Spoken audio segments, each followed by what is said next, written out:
Between the solemn majesty of the cosmos and the total lack of funny talking aliens, Starfield is, at first glance, substantially less weird than a Fallout with its post-apocalyptic cults, or an Elder Scrolls game with its capricious Daedric princes. Let's send you ahead, shall we? However, stay sharp and you'll find there are weird, kooky, and sometimes downright hilarious encounters to be had on your continuing Starfield mission to explore strange new worlds, to seek out new life and new civilizations, and avoid getting hassled about your extended warranty. Thanks for responding to my hail.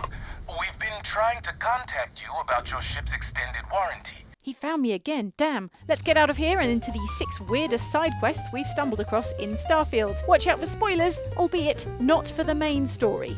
I've always wanted to visit here. I've heard it's... charming. By the time Starfield takes place in the year 2330, Saturn's moon, Titan, has become a major tourist destination, and you can see why. What with it being dark, and 200 degrees below zero, and covered in ice, and smelling like bad eggs on account of all the methane. If the climate wasn't enough of a draw, there's also a museum of old-timey Earth artifacts, like sports balls, VHS tapes, and ancient Apple Mac computers. Very informative. I didn't know about the methane harvesters before coming here. It's no surprise, therefore, that Titan's infrastructure is struggling under the pressure of so many tourists thronging here for their vacations. Local Dr. Juliana has a solution, which is for you to put on a monster costume, pretend to be an alien, and scare off the tourists. So I bought a realistic monster costume. The plan was to wear it, scare tourists away, and start a rumor about terrible creatures living on Titan. Hey, no one said it was a good solution. Obviously, though, you are game for freaking out some holidaymakers who are just trying to learn more about Titan's landscape and history. The nerds. Why is that big? It's going to eat us! Run! Yeah, this'll teach you to broaden your horizons with travel. God, why is that big? It's going to eat us! Run! This horrifying mascot costume, by the way, is based on the real-life Earth microanimal known as a tardigrade, which I regret to inform you are just as horrifying, but thank heavens, only 0.5mm long. Terrorised some Titan tourists 3 times, and great news, Dr. Juliana says the monster costume is yours to keep. Probably so local law enforcement doesn't find it in her possession, but hey, free monster costume. I've never served an alien before. I know I shouldn't have, but I just wanted to see how they react. Can you even eat in that suit? Looking for a drink?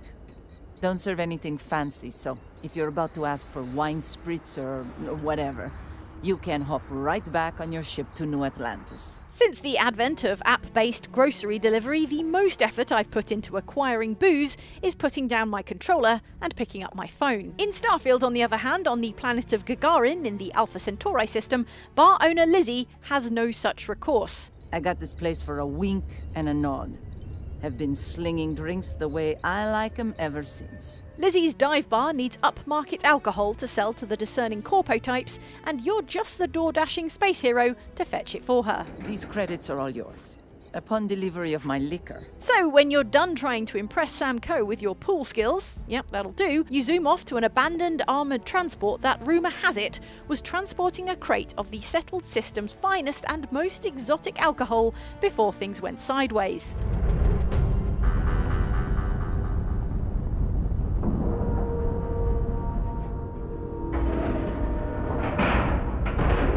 When you get there, things are no longer going sideways, but they are going up and down a lot.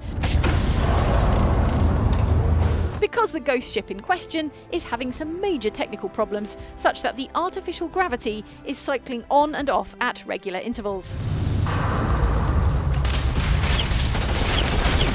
Still, this is the only place to get hold of the rarefied liqueurs you need, so you proceed, wending your way through this stricken spaceship, alternately floating like a butterfly and falling like a dead butterfly. What's more, although gravity is scarce, space pirates are abundant, so brace yourself for some floaty zero-G shootouts. Followed by some reliably amusing zero-G corpses. I I say reliably amusing, but then again, certain other grimmer parts of the abandoned vessel have taken on a decidedly sci-fi horror vibe. Seriously, what in the event horizon is going on here? Press on, undeterred by space horror, space pirates, and timing-based anti-gravity platforming, and you'll unlock the vault that contains the ship's most precious cargo, a box set of boutique liquor. Fly back to Gagarin with these salvaged spirits to collect your just reward, and if you persuade Lizzie you deserve a tip for all the zero-gravity hassle, you'll receive a sweet 6,500 credits for your troubles. This truly must be the best booze in the known galaxy. End of the colony report hit Gagarin hard. So we just fine. Lizzie does not, however, offer you a taste of the rare and exclusive liquor, so you'll have to make do with a juice box of beer. Rude. You're doing well, Leon. Almost there. I know. Things have been difficult. The mantle of the Mantis is a heavy burden, but you can do so much good. The Spacers and pirates need someone to fear. Far be it from us to give you actual advice about playing Starfield beyond here are the funny missions we liked, but as a side benefit, completing this one gets you a legendary spacesuit and a legendary spaceship, as well as being about, spoiler alert, Space Batman. You can even do this mission pretty early in the game should you pick up this note, entitled Secret Outpost, from a dead spacer in the Nova Galactic Star Yard. Said note directs you to the Denebula star system, where you are given a hero's welcome by a bunch of rowdy spacers who evidently hate heroes. It transpires that these jerks have beaten you to the aforementioned secret outpost, but sucks to be them because as you make your way deeper into this mysterious base, you'll find they have largely been wiped out by deadly traps and robots who would much prefer it if everyone left the secret outpost alone. Please and thank you. As you descend further, you discover a series of notes that uncover the story of the Mantis, a powerful Batman-like vigilante whose role has been passed down from one would-be hero to another, and most recently from the former Mantis to her son Leon, to whom she has bequeathed the Mantis legacy. Mom, the Mantis? No way. I mean, the Mantis is a fairy tale. Someone to keep pirates from going off the deep end. I guess it's possible. She never talked about where she got her fortune. Tragically though, Leon has been mown down by the turrets set up to keep spacers out. Nice one, Mum. Turrets. Mom. This makes it your job, nay, your moral obligation, to become the Mantis yourself. Now it's a simple case of crossing an Indiana Jones-style puzzle floor, spelling out a secret word, where a single wrong move will kill you dead. Oh, except Sam Coe can walk where he likes, can he? Fine. Leon, you've done it. Finally, you emerge into an extremely cool subterranean lair/laboratory, where all that remains is to claim the Mantis suit, which makes you invisible when you're crouched, plus the incendiary pack and helmet, which will occasionally set your enemies on fire, neither of which are powers canonically ascribed to Batman, and more's the pity. Best of all, waiting for you at the back of Space Batman's Space Batcave is the Razor Leaf, a genuinely rad spaceship to add for free to your collection of ships. Now I'm Space Batman, I guess that makes Sam Coe Space Robin, so I guess lose the trousers, Sam, you've got a tradition to uphold.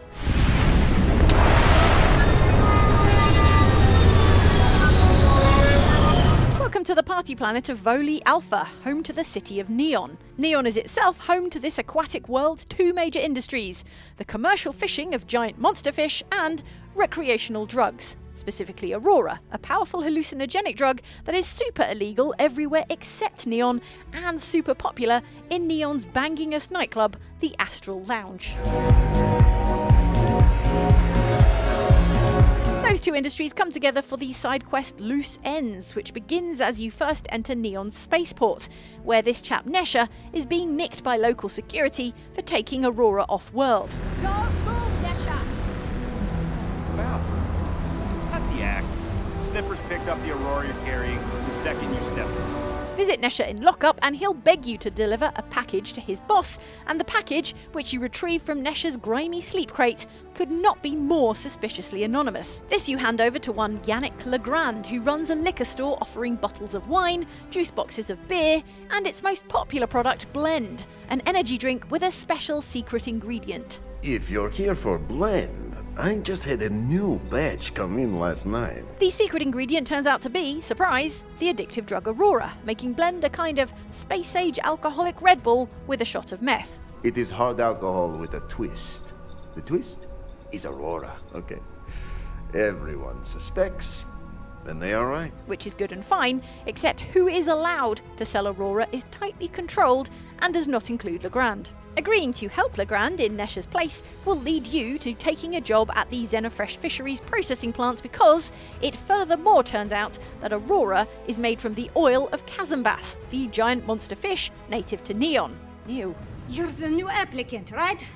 Riley? When you show up for your first day in your new Xenofresh job, you're given a snazzy yellow Breaking Bad style clean suit. That's the good news. The bad news is the Xenofresh drugs lab is full of barrels of fish guts and puddles of blood, and smells presumably much worse than anywhere Walter White ever had to cook, unless he ever had a part-time job at a really terrible sushi restaurant. Still, the job is the job, and the job is to cook up batches of Aurora in your cyberpunk Breaking Bad cosplay using the supplied ingredients and Starfield's own crafting system. In order to make contact with Nesha's friend on the inside, who's going to supply Legrand with the illicit Aurora he needs to spice up his cans of monster energy. I'll give you the codes to the merchandise. It's up to you to get it and do whatever you do. It's a lot of work for a disreputable boss, but on the other hand, now you can make Aurora, and also Blend is delicious. You can hardly taste the fish oil.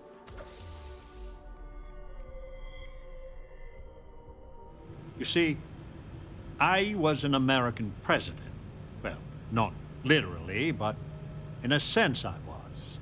By the time Starfield takes place, planet Earth is totally unlivable, and not just because of all the spam calls about your extended warranty. Thanks for responding to my hail.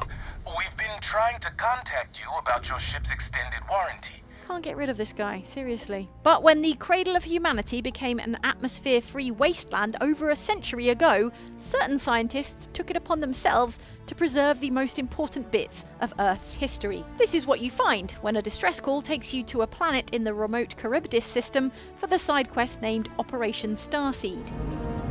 Human of unknown origin detected. Designated outsider. This is an undisclosed secret location. Please identify purpose or depart. In a colony called Crucible, you meet a dude in an old-timey suit who is, incredibly, a clone of 32nd US President Franklin D. Roosevelt. When your ship landed, I feared the robots would shoot you on sight. Hold your questions, because also dwelling in Crucible are clones of aviation pioneer Amelia Earhart, Wild West lawman Wyatt Earp, mathematician Ada Lovelace, legendary Queen Amanirenas, and warrior king Genghis Khan. The woman from the stars. Come to see me. So you're far from having a normal one even before you learn that robots are cloning these historic figures, imprinting them with false memories, then holding them captive for the purpose, I guess, of preserving humanity's best and or brightest. That's all they're filming The Traitors season 332. Here on Crucible, Roosevelt leads a society of clones called the Pragmatists, who don't want to make a fuss. Once we are fully human, fully self-reliant, then we should be allowed to join the settled system. Genghis Khan, meanwhile, leads the Society of Renegades, who want to get the heck off that backwater planet so they can maybe, or maybe not, do a bunch of violence. The renegades will not submit, and one day we will be free. Queen Amanirenas, on the other hand, leads the Society of Believers, who reckon that yes, actually, they really are the people they are cloned from and destined to do similarly great things. I need your help to properly fix the facility so that we can prove ourselves and claim our birthright. You are going to have to pick a side, I'm afraid, but not before blasting your way through a facility infested with extremely unpleasant maggot maws. Gross. And an abandoned spaceship packed with hostile robots. In this way, you'll reveal the truth behind a team of scientists who were trying to reboot Earth civilization with clones of historic figures. Sadly though, you will not reveal the truth behind why they would also clone notorious serial killer H.H. Holmes, who is posing as Wyatt Earp, running the local hotel. I'm a science fan, but seriously guys, explain yourselves. You're always welcome back. It was almost pure vodka. Bleh. That was one hell of a night. I did not sneeze, I groaned. You'll be glad to hear that in the distant future, coffee snobs have made it to the farthest reaches of the known galaxy, where they are still judging you for drinking the coffee from popular coffeehouse chains. I know you didn't just say Terra Brew. Surely my ears must be deceiving me. This fellow in a fancy eatery in New Atlantis, for example, is so cheesed off with the substandard coffee going around that he ropes you into his project to acquire a superior cup of hot bean juice. The project involves feeding coffee beans to a ferocious alien beast, letting them ferment in its digestive tract, and then recovering them after they have been, passed. This improves the flavour of the coffee, or so he says. It is possible he's just a massive weirdo. So I need someone to find this beast and remove my property from its stomach. In either case, there's cash in it for you if you pick up where this guy's last lackey left off, when he got eaten by the ferocious alien beast in question, along with the precious coffee beans.